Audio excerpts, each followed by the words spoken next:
warahmatullahi wabarakatuh. Perkenalkan, nama saya Tiara Patricia, NIM 19050706048 dari Program Studi Pendidikan Bahasa Indonesia kelas B angkatan 2019. Di sini saya akan menjelaskan mengenai materi yang pertama, yaitu kosakata. Alat untuk menyampaikan perasaan dan pikiran sastrawan adalah bahasa. Baik tidaknya tergantung pada kecakapan sastrawan dalam mempergunakan kata-kata.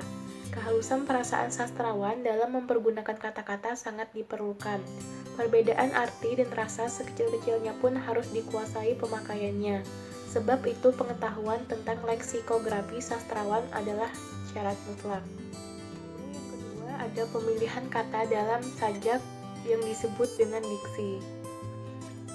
Barfield mengumumkakan bahwa bila kata-kata dipilih dan disusun dengan cara yang sedemikian rupa hingga artinya menimbulkan atau dimaksudkan untuk menimbulkan imajinasi estetik, maka hasilnya disebut diksi puitis.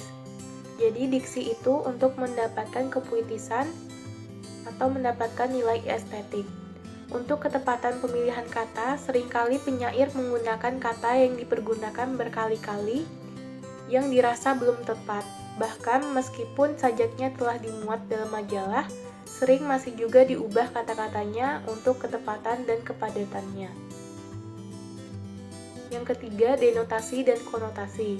Dalam memilih kata-kata supaya tepat dan menimbulkan gambaran yang jelas dan padat, penyair mesti mengerti denotasi dan konotasi sebuah kata.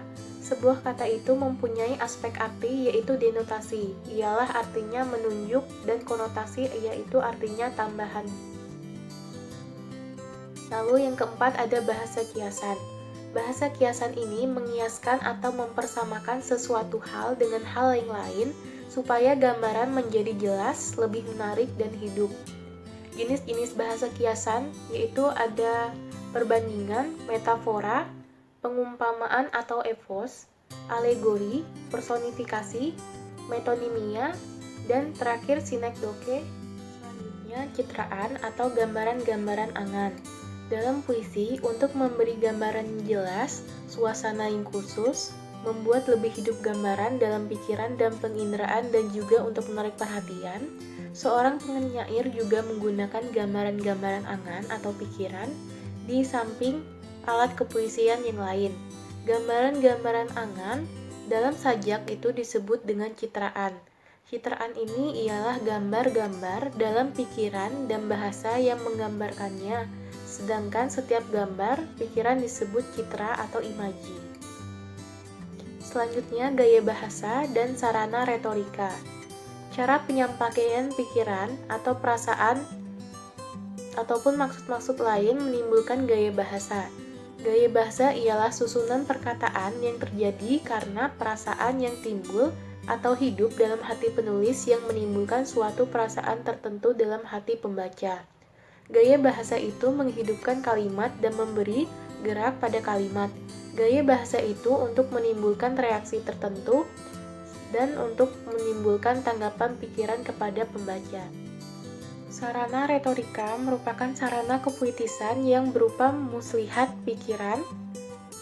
Dengan muslihat itu, para penyair berusaha menarik perhatian, pikiran, hingga pembaca berkontemplasi atas apa yang dikemukakan penyair.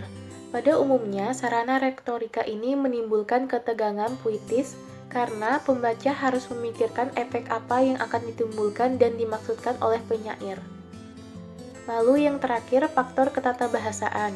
Penggunaan bahasa seseorang merupakan penerapan sistem bahasa yang ada, dan penggunaan bahasa penyair sekaligus penerapan konvensi puisi yang ada. Namun penerapan ini tidak selalu sesuai dengan sistem bahasa maupun konvensi puisi yang ada sebab hal ini dipengaruhi oleh situasi penggunaan. Sekian dari saya akhiri. Wassalamualaikum warahmatullahi wabarakatuh.